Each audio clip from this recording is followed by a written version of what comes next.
Hey, what's up, guys? Welcome to the channel. This Saturday is UFC Vegas 51, and in the main event, we have a very important welterweight fight between Vicente Luque and Belal Muhammad, and this is going to be my full breakdown and prediction for this welterweight fight. And this is a rematch from all the way back in November of 2016, but this fight is much more important because these guys are ranked in the top 10. And I know the welterweight division is kind of up in the air right now. You have potentially Leon Edwards taking on Kamaru Usman this summer. Then maybe you have Khamzat Chimaev next in line. But the winner of this fight is right up there in the conversation. And I would say the winner of this fight is potentially one more fight away, one more win away from a potential welterweight title shot. And I could see the winner of this fight fighting for a UFC belt in the next year or so. So this is very important for both guys. You have Belal Muhammad coming in on a win streak. You have Vicente Luque coming in on a win streak. Neither guy has lost in a pretty substantial period of time. So this is a very important fight in the welterweight division, and I'm super excited for it. So if you look at the tail of the tape, you have Vicente Luque is ranked number 5. Belal Muhammad is ranked number 6. You have Vicente Luque, who's 30 years old. Belal Muhammad, who's 33 years old. Luque is 5'11". Muhammad is 5'11". Luque has a 76-inch reach. Muhammad has a 71-inch reach. So a reach advantage and a youth advantage for Vicente Luque. And if you look at Vicente Luque's last few fights, this guy is on an amazing win streak. And I know, we can kind of, play revisionist history with some of these wins. But his most recent fight was against Michael Chiesa at UFC 265. And in this fight, he was looking very good on the feet. He was kind of following Chiesa around, cutting off the cage, landing some good shots. Eventually, Michael Chiesa shot in on a takedown as Vicente Luque was cutting him off and pressuring him. Got his back, a terrible position to be in against a guy like Michael Chiesa. And Vicente Luque was able to scramble out of it. And Michael Chiesa made a mistake, and he got caught in a Darce choke by Vicente Luque and submitted in the first round. That was a great win for Vicente Luque against a top 10 opponent in Michael Chiesa. Before that, and that's where we kind of get into a little bit of revisionist history, he went out there and submitted Tyron Woodley. And Woodley actually, I know, Woodley now has fallen off a cliff, lost so many fights. Woodley's a former champion. And Woodley of old had flashes in this fight. He really went out there, Woodley did, and looked for the kill against Vicente Luque. And Luque was able to weather that storm, eventually hurt Woodley, and eventually submit Woodley via Darce choke. I mean, Woodley has good jiu-jitsu and good submissions himself. He submitted Darren Till in a recent title defense a couple years ago. So I still think it was a solid win. I get that Woodley had kind of fallen off a cliff at that point. I don't remember where that was in his losing streak. I think he had lost to Kamaru, lost to Gilbert, and then I think he lost to Luque. Or no, I think he was on a 3-fight losing streak at this point in time. So I know that devalues it a little bit because I think he lost to Colby in there too. I don't remember for 100% certainty. I know it devalues it a little bit, but I still think it was a decent win, not the greatest win. But also, you look at the Gilbert Burns fight against Woodley. You look at the Colby Covington fight against Woodley. You look at the Kamaru Usman fight against Woodley. None of those guys were able to finish Woodley in MMA. But look what Vicente Luque was able to do. He was able to hurt him badly on the feet and then submit him on the ground. So I still think it's a solid win. Before that, Randy Brown, he KO'd Randy Brown. That's a decent win, not the greatest. Before that, a TKO over Nico Price. That fight was fairly competitive. That was in the 3rd round. His most recent loss was against Stephen Wonderboy Thompson, an opponent in common he has with Belal Muhammad, which we'll talk about in a second. And he got lit up in the 2nd and 3rd round of this fight. First round was competitive. You could arguably give it to Luque. But in the 2nd and 3rd round, Wonderboy Thompson just took over in this fight and just basically maintained the distance and lit Luque up from the outside with his phenomenal striking, just battered him in this fight. And this was at UFC 244 back in 2019. So it's been, a little under 3 years since Luque's last loss. And this isn't a terrible loss to have. At that point in time, Wonderboy Thompson was considered, in the running for a welterweight title shot. And his last loss before that was the Leon Edwards all the way back in 2017. Other than those two losses, the majority of his losses were very early in his career. And there's really no point in even looking at those. You look at Vicente Luque. One more thing I wanted to mention about Vicente Luque before I move on to Belal Muhammad.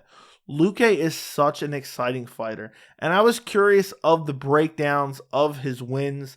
And if you look at his career, he has 21 wins and he has 19 stoppages. He's only ever won twice by decision. And what that tells me is if he's able to defeat Belal Muhammad, he most likely finishes Belal Muhammad. So if you move on to Belal Muhammad, he comes in on a borderline 6-fight win streak. I don't know if you want to call it that because he did have the no contest against Leon Edwards. His most recent fight against Stephen Wonderboy Thompson, back in December of 2021, so not that long ago. And this is an opponent they have in common. Wonderboy Thompson destroyed Vicente Luque, dominated it at UFC 244, especially in the second and third round, like I already mentioned.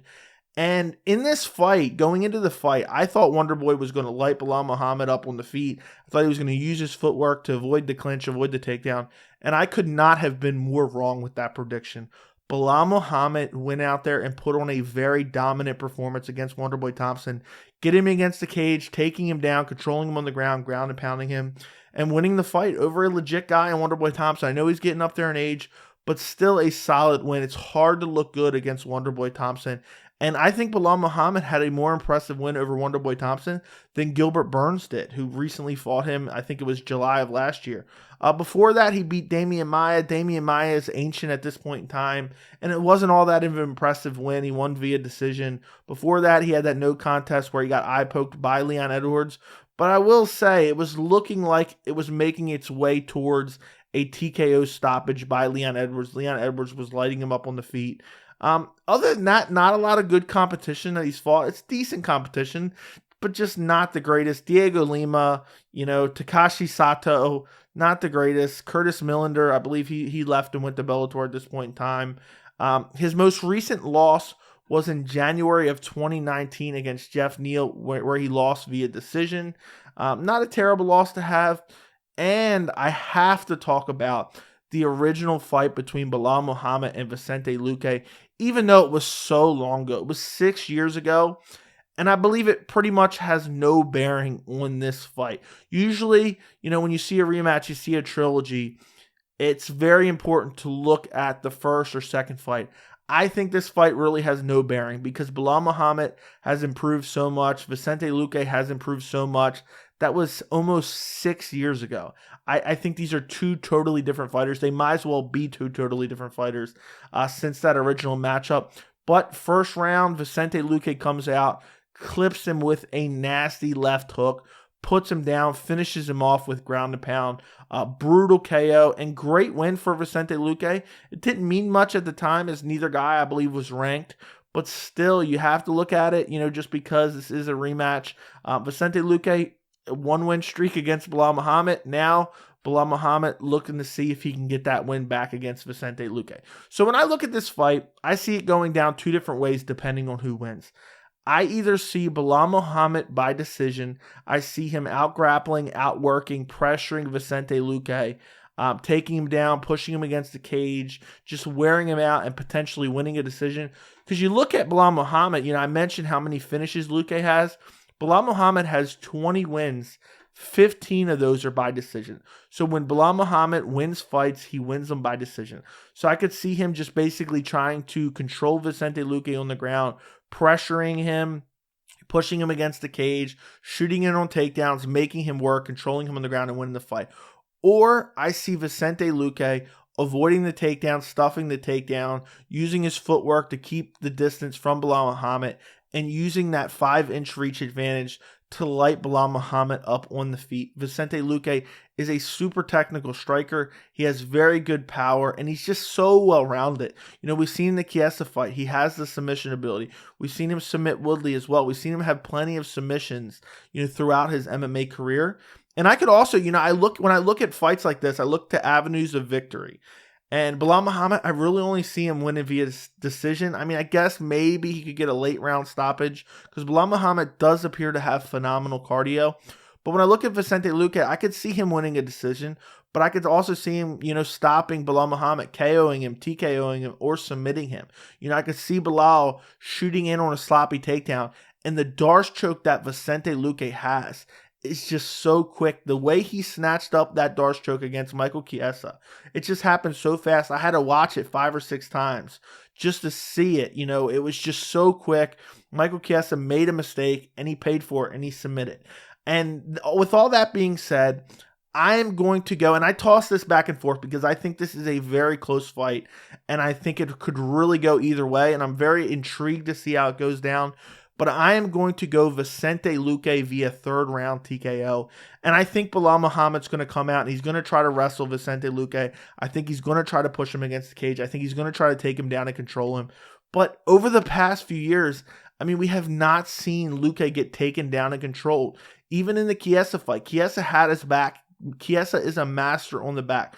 Vicente Luque was able to scramble out of it and eventually get a submission of his own. I think he'll have good enough takedown defense. I think even if he does get taken down, he'll be able to find his way back to his feet. I'm a little bit worrisome about his cardio. We've never seen him go 5 rounds. This is his first 5-round fight, so obviously we have never seen him go 5 rounds. But the same thing can be said for Belal Muhammad. I think he had the one 5-round fight against Leon Edwards, but obviously I didn't go 5 rounds because of the eye poke. So we've really seen neither one of these guys go 5 rounds. But we have seen them go 3 rounds before, and it doesn't appear that they have a terrible gas tank. But I'm very intrigued on that, especially if Belal Muhammad, sometimes, when Vicente Luque deals with a bit of a volume and pressure striker, he runs into a little bit of trouble. And Belal Muhammad is that guy. He's going to press forward, doesn't have the prettiest striking. He's just going to throw volume and then look to enter into the clinch or enter into a takedown against the cage. But I think Vicente Luque is just too good. I think he's going to avoid the takedown. I think he's going to come in with a high fight IQ game plan against Belal Muhammad. He knows what Belal Muhammad wants to do, which is try to out-grapple him and make him work. And I just think he is the far superior striker. And I think he will light Belal Muhammad up. I think he'll be a little tentative early because we see it so many times in these wrestler versus striker matchups where the striker isn't able to let his hands go because he's too worried about the takedowns of the grappler. And I think he's going to be a little bit tentative early, which is, hard to believe for Vicente Luque, who just comes out and is always putting on exciting performances. But I think he'll be a little tentative early. As the fight goes on, he gets more comfortable stuffing the takedowns of Belal Muhammad, or he gets taken down, he's able to get up, and Belal starts to get a little bit tired, and the shots come a little bit slower, and they're a little bit more labored. I think eventually, come the 3rd round, Vicente Luque is going to clip Belal Muhammad with something nasty, drop him, and finish him off on the ground via TKO. I guess similar to their first fight. And I could also see Vicente Luque on a sloppy shot from Belal Muhammad late in the fight, 3rd, 4th round. I could see Vicente Luque locking up another Darce choke. He just seems to, just snatch it up so fast before the fighter who it's getting locked on even realize what's going on. I could see that happening. I could also see Vicente Luque hurting him, and then on a desperation shot after being rocked, I could see Vicente Luque getting a submission. But I'm going to go Vicente Luque 3rd round TKO. I just think he's the far superior striker. I wonder how his grappling ability is going to hold up against Belal Muhammad, because Belal Muhammad does have very good wrestling and he's very good at controlling guys against the cage and on the ground. And also he just moves forward and throws a lot of volume. But I think Vicente Luque has good enough footwork. I think he's the faster fighter. I think he's the more powerful fighter. And I think he'll be able to deal with Belal Muhammad and eventually stop him in the 3rd round. So let me know what you guys think in the comments. Who's going to win, Vicente Luque or Belal Muhammad? Don't forget to like the video, and thank you so much for watching.